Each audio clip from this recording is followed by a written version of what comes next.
2 minutes to explain about just quickly about effective PPI and also saving in the right file format and color profiles in general. Perhaps I should turn off the lights again. Is that better? Okay. And hello out there. This is Andreas reporting live in the classroom of Des I0916. Will the students say hi to the camera? Hi. Awesome. Hello. Hello. Okay, cool. Okay, so the first block we had in Photoshop when we started this semester was about file types, color profiles, and resolution. So I'm just going to repeat some of that just very quickly. Here we see a file in RGB, and we'll just see what happens when we convert it to SMYK. So whenever you want to convert something to SMYK, you could do it in Edit, Convert to Profile. And in this file, we'll just check how much loss there actually is inside of the file. Let's click the preview on and off. You see the luminance of some of the bright colors are really showing they're in themselves something that is quite different than when converting to SMYK. You see some of them actually seem like they become more brown or very, very dull compared to the RGB variants. So what people typically do is they make sure to have a proper workflow where they're using the right RGB profile and also make sure to use the right SMYK, but also actually perhaps consider which types of paper you'll print on. Perhaps printing on glossy paper will make these less radiant colors shine out somewhat more. So because some earth colors will still remain almost true to the original colors. It's more like these shiny bright colors that will lose a lot of radiance. You could choose to also find a printer which actually prints in another system than CMYK. So that's a possibility as well. It will often be more expensive. You can also choose to, in some circumstances, find a place where they actually print in Pantone colors, where they can then broaden out the choices of colors to be more than just cyan, magenta, yellow, and black. Okay, but when converting out here at school to another SMYK profile, you'll convert it to Coded Fougras 39. If you're sending it to a print shop where they use another color profile, you'll of course have them send you their color profile. If you don't have it installed on your computer already, perhaps it's one of the profiles you cannot find inside of here, well then you'll ask the print shop to send you the profile. You'll just put it on your desktop. When that's on your desktop, you'll be able to see it here from the different choices. So have the print house send you that. Yeah, so that's the general way of doing it. If you're printing it out of house, not here, ask them, are they using a specific SMYK profile? Install it, put it on your computer and use it before sending it to them. Convert it from the RGB to the SMYK that they're using, and then hopefully the print will come out as you expected. Yes, there will always be a loss of colors. There's no way around that, but then you can perhaps compensate by using a specific paper type that makes the print look more nice. Okay, so that was converting the profile. If I convert the profile, of course what I will do, I'll just click OK now. I will always remember to save a new copy, and perhaps at the end call it SMYK. Because if I just click save now, then I've destroyed my version that is for screen and for web. I've just killed all these fascinating colors, and I wanted to put this picture on my web page, but actually now it seems like on my web page I'm showing brown colors instead of radiant purple and reds and so on. So of course always remember to save as a SMYK version so you don't overwrite your RGB version. Does that make sense? Okay, cool. So I'll just save that. Okay, next off, I could also consider which file types I would be using. You know, notice what happened when I clicked for it to be converted to SMUG. Did you see what happened to the layers? They disappeared. Yeah, they were flattened. So if I go back in time, if I rewind time, go back to the original, I'll notice that it was in several layers. But when I choose Edit, Convert to Profile, I've actually switched on this one called Flatten Image to preserve appearance. Don't do that if you want to preserve the layers. Switch that off if you want to have these layers intact. And then it will not flatten. It will just change the colors. Okay. And okay, which file type would you save this in if you wanted there to be several layers? What? Say it loud. Photoshop? Yes. What he was saying, if you didn't hear it, was as a Photoshop file, and that format is a multi-layered format, which is called PSD as well. People using PC will actually see that next to Photoshop it says parenthesis PSD, but on Mac computers, for some specific reason, I don't know why, it doesn't say the file extension, it just says Photoshop. But Photoshop format means PSD.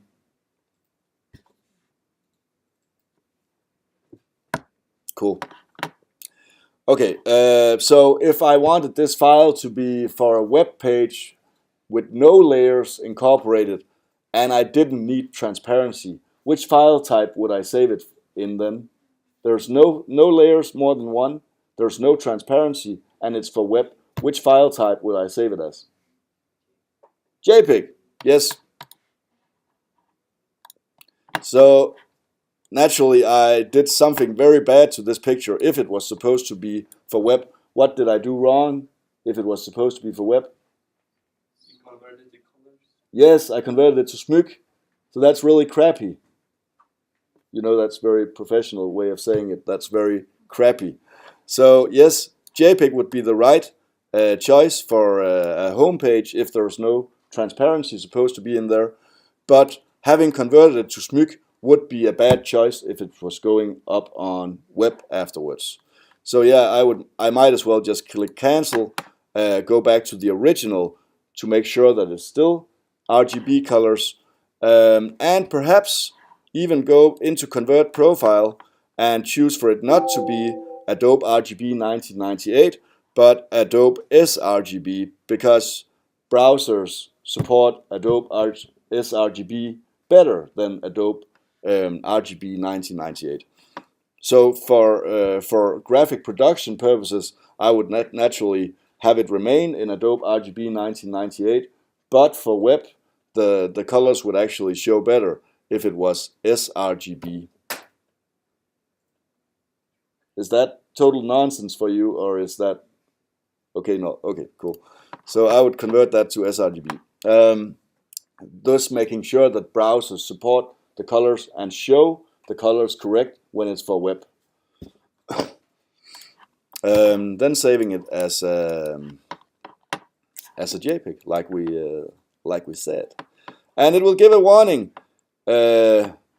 File must be saved as a copy with this selection. That's because it has layers, you know. And JPEG cannot contain layers. And I'm not calling this SMUG. I'm gonna call this for web.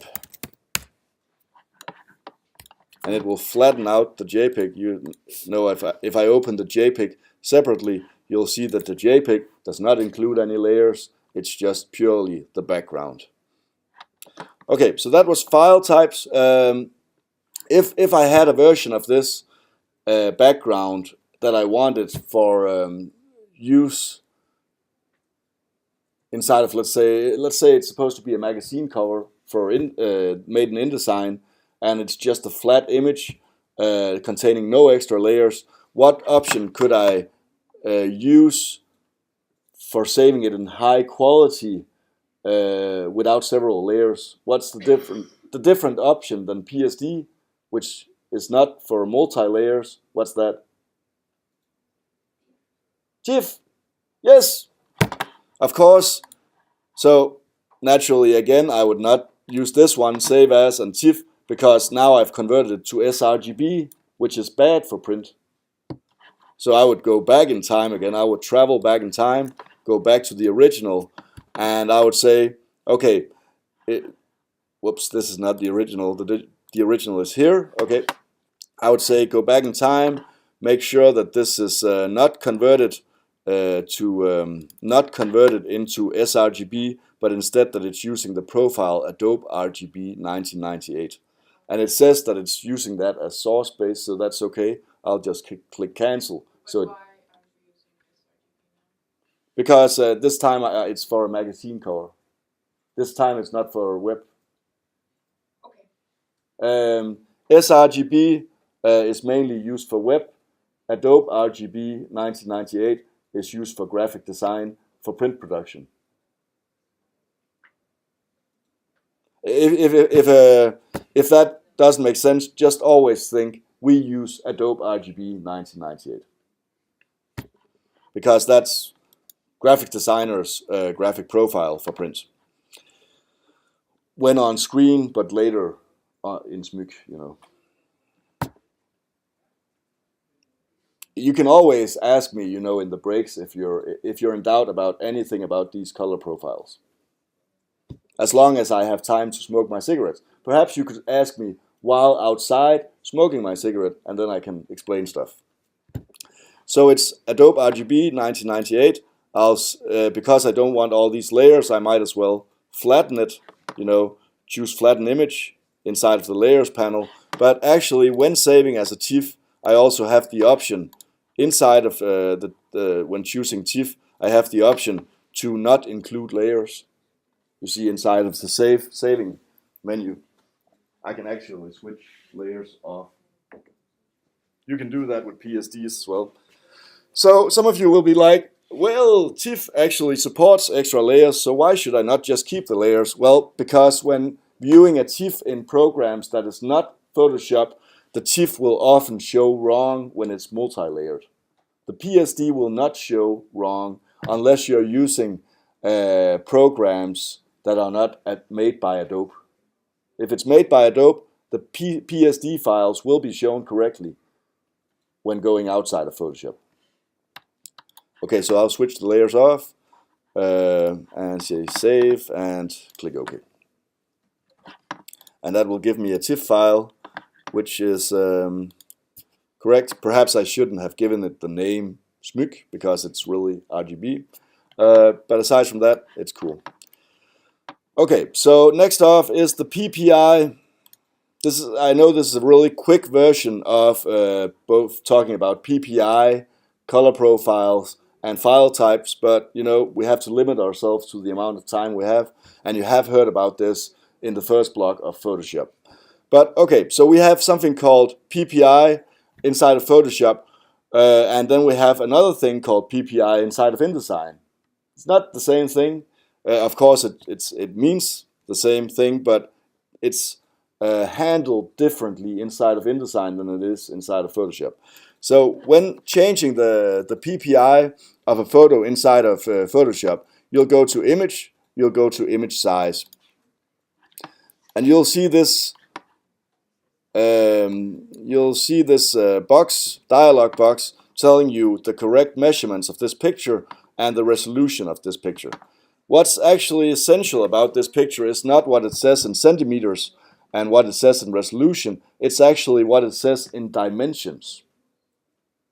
The dimensions will determine how big the picture becomes depending on what you set the resolution to. So one thing that you're not allowed to do unless you know what you're doing is switch on resample. Resample is a destructive way of handling your picture. Resample will either delete pixels from the picture or it will invent pixels that are not already there. It will, if you make the picture bigger, it will invent pixels. Because how can it, you know, how can you make a picture bigger without something having to be invented? You know, so, and If you start making a picture smaller, well, then what it will do, it will destroy pixels in order for there to be room for enough pixels. If you're making it smaller, if you have resample switched on. Okay, so if you have resample switched off, then you cannot damage your picture. It's impossible to damage your picture if resample is switched off, because then if you make the picture bigger, then what happens is not that it has to invent more pixels, it just makes the spaces between the pixels bigger, if that were possible. Theoretically, that's what it does. So it does not invent pixels. It just makes it seem more fuzzy between the pixels when making it bigger. So it's not inventing anything, it's just making it look a bit worse when making it bigger, but not inventing. Okay, so when you're making it smaller, what it's doing is actually it's making the pixels more compressed, more tight towards each other. So this way we're never actually deleting any pixels. We're just making a new ratio between how close the pixels are together or how far apart they are. That's when you're not resampling, when you have resample switched off. Okay, so if I change my resolution from 72 to 300, you know, by doing so, the centimeters of the picture will change. You'll notice that. Check the centimeters. It says 54 times 72 right now. If I change it to 300, it will say 13 times 17. But the dimensions are still the same. It's still the same amount of pixels that are in the picture. They do not change. The only way they can change is if I switch on resample and say, let's kill a lot of pixels. I switch on resample, say 72, and you'll notice then suddenly it's still the same amount of centimeters, but I've killed a lot of pixels. The dimensions are now much lower than before. So we are deleting pixels, making the quality of the picture worse. I'm just gonna click cancel because I don't want to change this. And let's say I want a picture which has a size, I'm going to save this in a resolution of 300, and I'm just going to call this res 300 JPEG, and I'm just going to save it on my desktop. Okay, so next off I'm going to next off I'm going to save again the picture in a resolution of 72.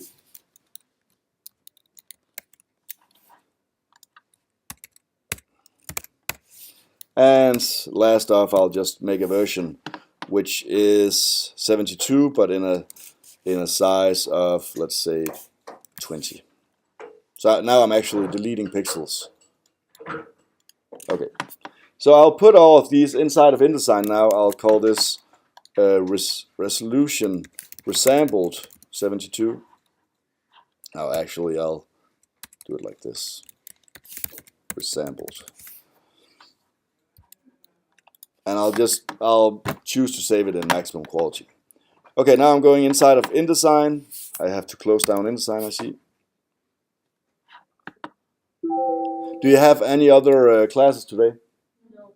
Oh, so I'm the last one? Yeah. Yay! So that means I can actually take some of your break? A little bit. A little bit of your break? Okay, cool. Awesome. Never show again. What the? How likely are you to... Yeah, 10. Submit. Okay. Documents, facing pages, blah, blah, blah. Stars, okay. That's... Whatever.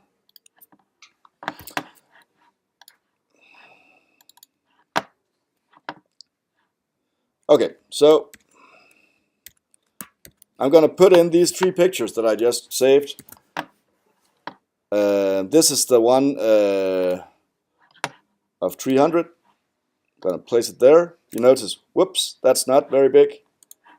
then I'm going to place the other one, which is, you know, it's not resampled, it's just put to another resolution, making it actually bigger in the dimensions.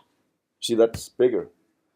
And finally, down here I'll place the one which is resampled, which looks as big as almost this other one. But let's just go in and see what InDesign is doing to this picture. So I'll click on this picture right here, and even though it says that it's 100% right here, let's just see what happens when I go into the links library, panel. And this is actually where the magic happens. So here, if I check it out, I'll see that this picture is in the size that it's in right now, 130 millimeters times 173 millimeters. And it's in an actual PPI. Check out in the links panel down here, actual PPI 300, effective PPI 300. I'm just gonna, you know, yes. Okay, so I go down here and I check what's happening here, and it says this picture is in an actual PPI of 72, but an effective PPI of 144. You know, some of you tried to put a low resolution picture into InDesign, and then you printed it, and then it seemed like it was high resolution. You remember that from assignment 1? That's because whenever you make something smaller inside of InDesign, whoops, you're actually raising the resolution. Check what happens. Check the effective resolution, the effective PPI. When I make stuff smaller, it becomes higher resolution. It's actually the same you're doing inside of Photoshop. You see, when I have this picture right here, let's say this picture, and I say, okay, instead of a resolution of 300, I'll just make sure that the pixels are divided differently, let's say 150. See what happens to the measurements. The centimeters become different because I change how the pixels are related to each other. I scale it up or I scale it down. If I put the resolution higher, I scale it down. If I put the resolution lower, I scale the picture up. Does that make sense? Somehow, perhaps? Yes. Yes. Awesome. So what you would want to do inside of InDesign, if you want this picture to show as low resolution in a small size, you know, instead of when scaling this down, I want this to be low resolution. You see now it says effective resolution 343. What the? And you just wanted to show it in 72 in this size. Well, what you do is you write down the values up here in width and height. I'm just going to write that on the board. That's 113 millimeters times 151 millimeters. Those two values. And you want them to be in resolution 72. Well, then you just take this picture and open it up in Photoshop. The quickest way of doing so, if you didn't have it open already, was actually to go inside of this menu right here, inside of links, and say edit with Photoshop. And then it will open up in Photoshop. You'll go inside of image size, and in here you'll say, I want to resample this image to not be a size of 54 times 72, but instead, I'll just change that to millimeters, but instead of 113 times 150. You know, it will constrain proportion, so this should be approximately what InDesign said. And I'll just click OK and save it as resolution 72 resamples. Remember, when I did this, I was actually also switching on resample. I'm destroying info now in order to make a low resolution picture inside of InDesign. That way, if I go inside of InDesign now, and just, you know, I'm gonna make a fourth page right here. I'll just put in this new version, and you'll see that it comes in the correct dimensions. It will be 72 ppi, and it will be in the size you want it. This will come out like crap on print. But it will not come out as crap on print if you take the picture and just scale it down. If you scale it down, the resolution will simply go up. Whoops.